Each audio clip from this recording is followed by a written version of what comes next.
ونشهد أن لا إله إلا الله وحده لا شريك له ونشهد أن محمدا عبده ورسوله صلوات الله عليه وسلامه وعلى آله وأصحابه ومن استنى بسنته أجمعين.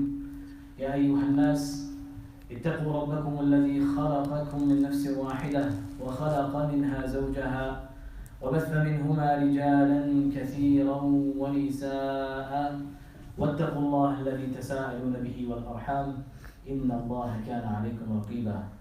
يا أيها الذين آمنوا اتقوا الله حق تقاته ولا تموتن إلا وأنتم مسلمون. يا أيها الذين آمنوا اتقوا الله وقولوا قولا سديدا يصلح لكم أعمالكم ويغفر لكم ذنوبكم ومن يطع الله ورسوله فقد فاز فوزا عظيما. أما بعد. I, like many of you brothers and sisters, have social media, Facebook, Twitter, all that jazz. Try to keep up with the world, see what's happening, see what's going on, what's the latest, what are they trying to trick us with next, what are they trying to sell us. That's not necessarily new, but they're saying it's new. And like many of you, if you're not on social media, then you take your news from the socially accepted and well-respected news outlets that are out there. The BBC, the newspapers that have now gone online, and whatever other sources that you can think of on the wide web. And if, like me, you've had your eyes open, you've seen that there has been a story that has taken over literally every single one of those spaces. Whether you consider yourself free from social media and someone who doesn't pollute themselves with that distraction, you are still going to be privy to this bit of information that has pretty much swept across every single news outlet. And that is the infamous, or the famous, however you want to look at it, interview with Harry and Meghan. Now, when I first heard this bit of news, and it just jumped out at me a little while ago, I thought, what is this rubbish? Right? Why is this on my feed? I don't subscribe to the royal family, right? I've never watched that program that she was in, Suits, or the lawyer program thing, right? I don't subscribe to any of these things, but I'm still being fed this information that has nothing to do with me and that I have absolutely no interest in. And every single page I turn, I find some sort of headline about this story. Whether it's about the couple themselves, or whether it's about their family, or whether it's about Piers Morgan or somebody else on some other program walking out, getting fired or something like that. It's everywhere. Everywhere I look, it's just this same story. It just keeps coming up and coming up and coming up. So, if like me, you want, inshallah, to try and abstain from all sorts of haram, but at the same time have this curiosity as to what is exactly going on. And you have this nufra, that you never actually want to watch this interview, but still find yourself wanting to watch the interview because of the amount of information that's being chucked your way. You end up having a look. And so I, like many others, had a look to see what's going on, right? With a clean intent. And mashallah, I see this extraordinarily privileged couple with an extraordinarily privileged host that probably have millions, if not billions, floating around. At the touch of a button, they can get wherever they need. Talking about, things and concepts that, quite frankly, are totally alien to them and totally alien to the society that they surround themselves with. They were using buzzwords like oppression and suffering and isolation and these things that we associate with us, right? With ourselves. Us guys who are trying our best, working hard, earning a living, really struggling with the status quo. If it's not financially we're struggling, it's our identity. We open the news and all we see is Islam getting attacked, right? There's a brown guy that commits a crime, but he's a terrorist because of his association with Islam.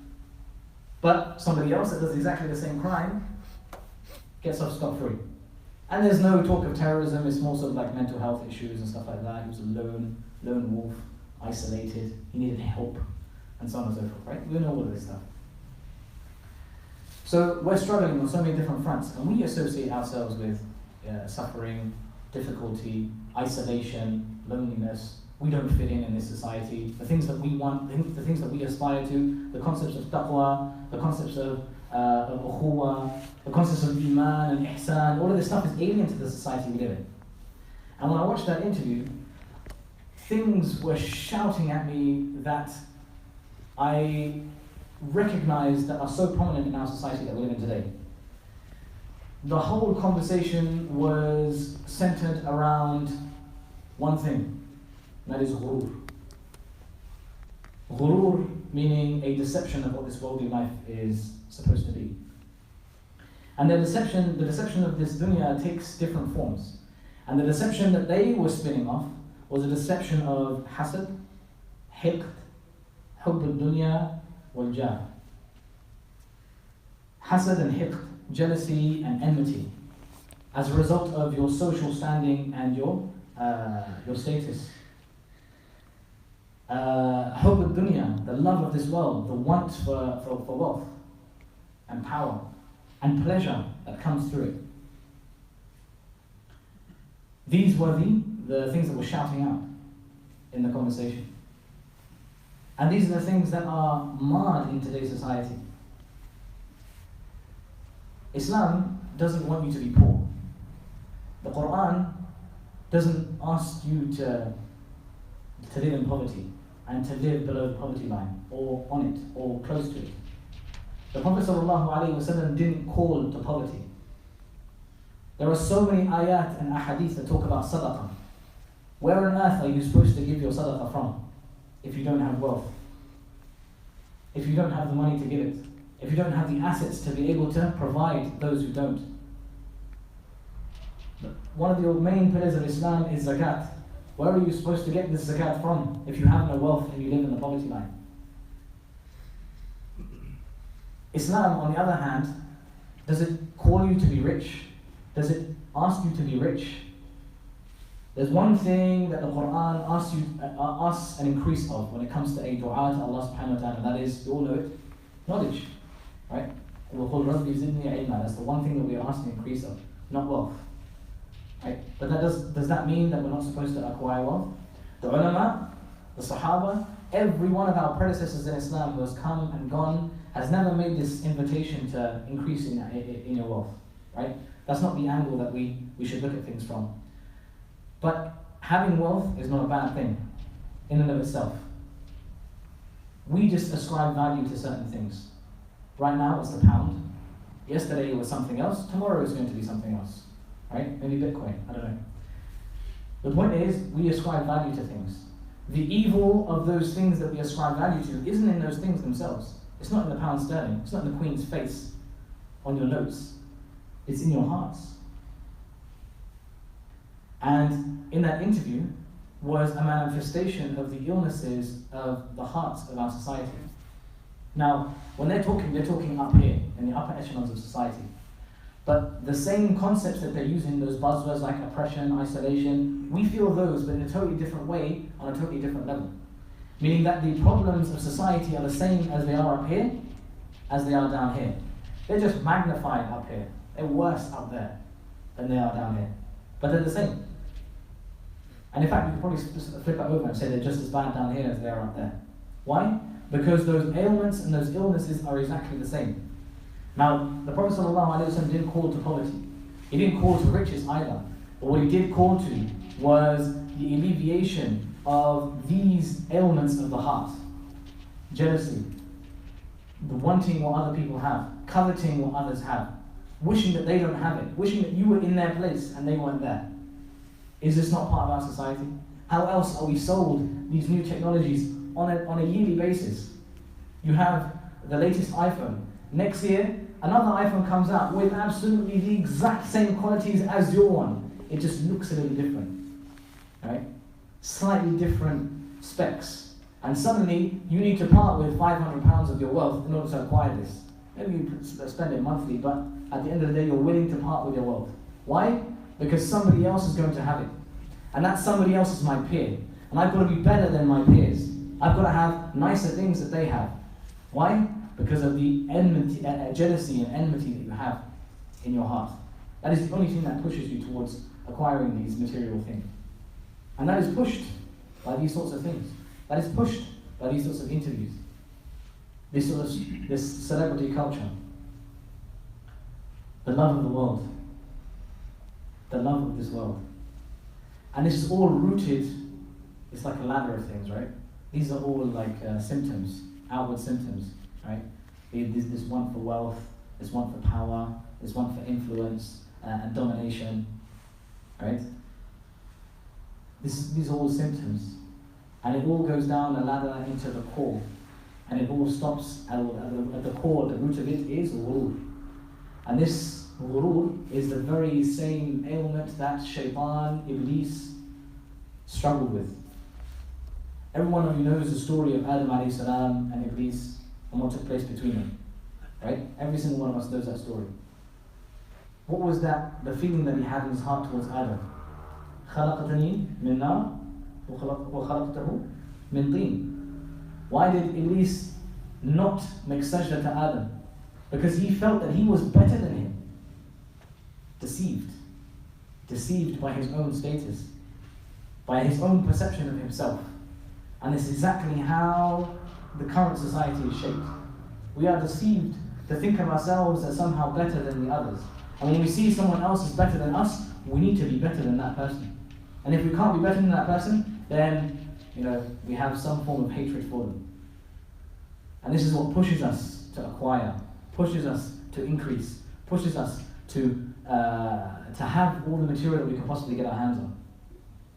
And this is a sickness, a massive sickness. And it's been perpetuated by this. Why else is it spread all across every single news outlet that you can see? Wallahu musta'an. The remedy to this, brothers and sisters, very simple, very easy. Dhikr of Allah. Sounds so cliched, sounds so simple, sounds so, something that you don't need to go out of your way to hear about, something that you don't need to go out of your way to learn. We all do dhikr, right? We all pray our salah, inshallah. We all do adhkar after our salah. This is easy. What are you talking about, Imam? Dhikr, not in the sense of the subhanallah, subhanallah, subhanallah, alhamdulillah, alhamdulillah, alhamdulillah. Dhikr, what does dhikr mean? Remembrance. What is the opposite of remembrance? That's quite a loose translation. The opposite of remembrance is heedlessness. When you don't remember something, you are forgetful, you are heedless, you don't know. What is the opposite of dhikr? Ignorance. To be in a state of dhikr is to be in a state of knowing, understanding. To be in a state of dhikr is to be in a state of remembrance. You know exactly what's happening around you. You remember Allah subhanahu wa ta'ala in every single facet of your life. That's the situation that we're supposed to be in. But we're not. We're not. Why? Because we're on social media, we watch the news, we see Meghan Markle and Harry in an interview, and we click. We download ITV Hub just to watch that interview right now. Right? That's what happens. Why? Because we are not in a state of dhikr whilst doing that. We are pushed to a state of ghafla, to a state of heedlessness, so that these illnesses, they cover our hearts and they take over. And that we don't even know why it is that we feel the way we feel. In situations where someone that you know, who is your peer, who's on the same level as you, somehow has amassed a little bit more wealth than you have, and you feel in your heart something of jealousy, something of enmity, something of envy. And it happens in every single walk of life. So we need to rectify our hearts, purify our hearts, connect our hearts with Allah subhanahu wa ta'ala. That is the only way you are going to overcome the tidal wave of kufr that is coming your way. And this is for yourselves. But what about your children? What about the future? What about the generations that are to come? That we are going to stay in this country. What's going to happen to them? If we don't rectify ourselves today, there is no hope for our children tomorrow. None. So rectify yourselves today, brothers and sisters, today, right now, in this khutbah, after this salah, straight away. Don't wait for anything, don't wait for any other prompt. Right now, get in a state of dhikr. And inshallah, hopefully in future khutbahs, we'll go into a little bit more detail about the practical steps that we can take.